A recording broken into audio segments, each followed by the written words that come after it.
Why the hell isn't everyone watching this show?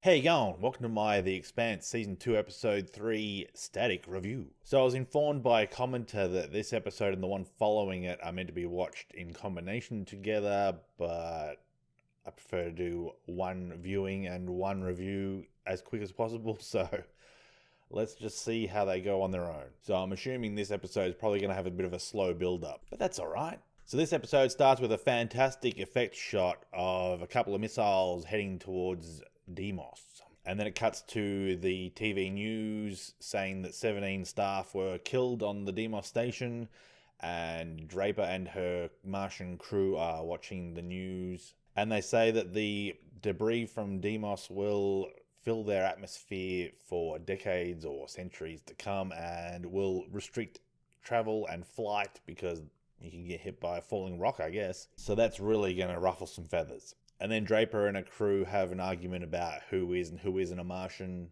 Like, if you were born on Earth, do you count as a Martian or are you a traitor? And it turns out that one of her crew was born on Earth. We've seen this before, but they raise it again. So there's trouble in paradise. So this Travis guy was born on Earth, and I'm kind of expecting him to be killed by one of his squads, or either that or he's going to be like a mole. Mole. So back on Earth, Avasarala still wants to de-escalate the situation, but Aaron Wright is determined to push on while they have an advantage. And then on Tycho, the Rossi can't seal itself with the airlock of the station, so they basically have to get out the cargo hold and spacewalk. I'm a bit surprised they didn't make more of this, because it seems like a bit of a hair-raising situation. Like, the station's spinning at like 40 meters a second or something, and they have to get out and make their way through space to the airlock. And I'm kind of a bit worried at this point that the Rocinante is going to be headed for the scrap heap because she's a bit banged up. So inside Tycho, the prisoners from Dresden's secret lab are being escorted onto the station. And Miller is there also in cuffs. And Holden's all acting the tough guy. Oh, smash you! But Miller's like, bring it on. What a champ. So Fred Johnson says to Miller that if he picks a ship, he'll make sure he can get on it and get off the station. So I guess Johnson really knows all about being unpopular after having done the needful. So then Miller heads to a bar and he's listening to some lo-fi hip-hop beats to study/relax to, and also drinking some fine sipping whiskey. And Amos comes along and drops off a bag with all his stuff in it. And I really like the fact that the bag has Tachi written on it, like it's a bag labelled for the ship that it belongs to. Really shows that the prop department was paying attention on this one. So when I was watching this the first time, I didn't realise that Amos was telling him that the bag had some cancer meds in it. But rewatching it with the subtitles on makes it a lot easier to pick up those things, especially when there's a lot of background noise. And me being an old fella with hard of hearing, and Amos tells Miller that because Holden wants him off the ship, then he's out. But Amos also respects that Miller had to do what he had to do. So I'd like to see some sort of Miller, Johnson, and Amos three-way going on here. And I'm talking about like some action. I'm talking about like them going on a mission together. That's all I mean. They're like three peas in a pod. And Nagata also put Julie's prayer beads in the bag for Miller, so that's nice. So next up, Nagata wants sexy time with Holden, but they get in each other's faces about what Miller did with Dresden. So Nagata thinks that Dresden deserved to die, and Holden's like, we could have used that guy to make a vaccine or something. And hang on a minute. Is it Diogo and not Diego? Why didn't anyone tell me this? So it's closing time at the bar, and Diogo basically says to Miller that he can crash at his place. And then Fred Johnson's off-sided drummer is showing Nagata and Kamal the damage that was inflicted on the Rocinante and how close they came to dying. And drummer's a bit of alright. I like the stern women. So it turns out that Alex hasn't told his family that he's still alive. Apparently they think that he died a hero on the Donnager. So did they think that he was a loser or something, and now he wants them to live thinking that he died with some respect? And then drummer asks Nagata if she wants to blow off some steam. Oh, here we go. She asks if she wants to put the ball to the wall. I'm picking up what you're putting down. So Johnson's filling Holden in on the survivors that they picked up from Dresden's lab. And they have one scientist type dude. And he's a bit of a loon, like he's making patterns out of like screws and bolts and beans and mashed potato. Weird. And Johnson says that they can track these people back up until 2 years ago, where they all went black.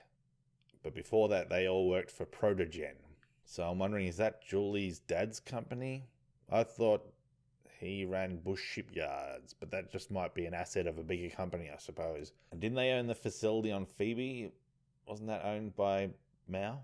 Now, I got my mum into The Expanse, and she watched all of it in a fortnight. That's 2 weeks for you Americans. And I'm just wondering, like, how can you watch it that fast and pick up all this stuff? Bloody had to stop recording for a minute there. A police helicopter flew overhead super slow and super low. And I live out in the country, so it's like, what the hell's going on out here? Drug deals? Car theft? The proto-molecules in the loose, maybe? So back on the Sirocco, and Travis is still copping flack from his squad mates. They're all ganging up on him, and he takes a swing at West Side. But it looks like he's 3 feet too far away to connect. It's weird. But these Martian soldiers are just a pack of a-holes. I could do with seeing less of them. So the gunny sergeant, Draper, cops a stray elbow in the fracas, and she slugs Travis. Nice one. So Holden, Amos, and Johnson sit down with this scientist prisoner, Cortazar. And he says that he's not interested in creating a vaccine. Like, why would he do that? Holden says something about he grew up on basic, and I had to look this up, and it turns out that apparently means like basic rations from the government. And it turns out that Cortazar's mother died of like Huntington's disease. But he thinks it's okay because she was too out of it to even know what was happening. And he says that he likes Dresden because he made him what he is today. What, like a creepy weirdo? And back in the Rocinante, and Kamal's back on the simulators again. It's like he's trying to destroy that stealth ship again in the simulation. Oh, Drummer and Nagara were going to play handball. Well, that's fine too, I guess. But that drummer knows how to party. Let's go get some beers. So Diogo is rocking out to some slamming tunes while Miller's trying to get a shave. And Diogo reckons that this music that he's listening to is coming off Eros. What? Are these data streams from Eros that Dresden was using encrypted into music or something to hide it? Or is the proto-molecule the sickest DJ this side of Skrillex? Am I showing my age by mentioning Skrillex? And while he's shaving, Miller sees Julie in the mirror, but he turns around and she disappears. So I'm like, is he starting to like get over her a bit? Like, he didn't seem to react. He just sort of like turned around a bit. So there's this doctor on Tycho that says that Cortazar's brain has been altered, so he no longer feels any empathy or sympathy. I guess that explains how he can work on the proto-molecule and not care about the people that they're using to experiment on's suffering or that they're dying. And Johnson reckons that might explain why the guards on the station had gel bullets, because otherwise they would just get into a fight and like shoot each other because they're like, who cares if you die? And back on the Sirocco, and Sutton, who's like the captain or something, lieutenant, he wants Draper to tell him why Travis has a broken skull. Like, she cracked him in the eye. And in this scene, Draper's being a real piece of crap. I honestly can't stand that woman. Like, she's just so gung-ho and she just wants to get stuck into Earth. Like, she's a psycho. But she's been sent to look after some farms on Ganymede. Take that. And Avasarala's spy, Kotya, finally has the secure device that can allow her to send a secure message to Fred Johnson. And she informs Johnson that the messages that she's been feeding the media about Johnson being responsible for all this are absolutely BS, and she's just trying to buy time to find the real culprit. But she needs his help. She needs him to give her some evidence that she can use. So Johnson says to Drummer that he thinks he might have something that she can use. But Drummer says to him that the Black Sky tried to assassinate her, and if the Black Sky OPA find out that he's working with her, they'll be after him too. And Johnson basically gives her the impression that if they find out, that he'll know that she told them. It'll just be our little secret then, won't it? So Amos then goes and sits down with Cortazar and tells him all the gory details of Julie Mao's death. And Cortazar is enthralled. He can't get enough of it. But he says that Julie didn't die, she became something else. Like a beautiful butterfly. So he says that the protomolecule can take information from other things that you feed it, so it can form pumps from hearts and simple brains. And during this conversation, Amos kind of works out that Julie smashed up the room that she was in to deprive the protomolecule of energy. She destroyed all the things in the room that were powered by electronics. So Miller's wandering around the station aimlessly, and he sees a Mormon church with a sign saying, we know where we're going, do you? So I guess he could use some direction now, seeing as he's pretty aimless. He followed his leads to a dead end, and literally a dead end. Miller tells the Mormons inside that he wants to know all about the Nauvoo. And then a real weird scene where Amos and Holden are in the docks, and Amos asks Holden if he ever talked to a kitty fiddler. And I think Holden has the same reaction most of us have.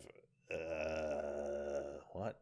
So Amos says to Holden that if you tell Cortazar you're going to take away his toys, he'll clam up. But if you share his excitement, then he'll open up to you. So Holden goes and talks to Cortazar using a different tactic. Cortazar tells him that the protomolecule isn't from our tree of life, so I guess that confirms that it's out of this solar system. And Holden tells Cortazar that they nuked the Anubis after they found the protomolecule in it, and Cortazar is devastated. But Amos tells him that Eros is still going strong, and he says that the protomolecule learns by feeding more varieties of life to it, and Holden asks him if he can control the protomolecule. So Cortazar says that he'll need access to his data as well as all the data coming off Eros. So it turns out that the Nauvoo was built like a giant tube with earth packed into the inside of it. And once they get it up to speed, then it'll start spinning and it'll hold everyone down like artificial gravity. And they've been having a bit of trouble because they're doing a 100-year trip. They need to have it airtight. Otherwise, they'll lose all their air on the trip. And then Johnson lets Cortazar listen to the live feed from Eros, and Cortazar gets the biggest boner. So that noise that everyone's listening to like it's music is actually the protomolecule emitting pulses. And Cortazar reckons that they're counting down to something. What they're counting down to, he says, we'll soon find out. And then back on Earth, Avasarala receives some data from Fred Johnson, and we get this really weirdly awkward F-bomb. But Johnson has sent her the location of a stealth ship. So I'm wondering, how many of these stealth ships are there? And on the Rocinante, Kamal is beating himself up for losing those people on the drop pod. He reckons if he trains hard enough, next time he'll be able to save everyone. And that's not good, because if you always look at your failures, you never see your successes. So on the Sirocco, Travis is fixing his suit, and Draper hands him a tool and smiles at him, and then someone puts a hand on his shoulder, and I was kind of thinking that a knife was going to be going between his ribs, but it seems like they're just overcoming their differences. And then the episode ends with Miller going to Johnson, and Johnson asks Miller if he knows where he wants to go. And Miller says, Eros. And Johnson's like, what? But Miller says that he has to destroy it, and Johnson agrees. So I reckon they just need to get Amos on board to complete the trifecta. But Miller reckons they can use the Nauvoo to take out Eros. So I'm like, are they going to try to push it into the sun? But wouldn't that give the protomolecule more energy? Or are they going to go the other way and send it out into deep space? Because the Nauvoo has enough propulsion to let it go for 100 years. So I'm giving this episode an 8 out of 10. It was a bit exposition heavy for my taste, but thankfully it's an interesting story and it's being taken in some fairly interesting directions. Like every time my mind says, oh, what about this? Then usually it's explored within the next couple of scenes. And there's so many varied characters, and thankfully they're not all just obvious archetypes. The sets, the effects, the costumes are all fantastic again. It almost makes me feel like I'm watching a documentary instead of a TV series. and it puts some movies to shame. So I've got to ask, why isn't everyone watching this show? It's awesome.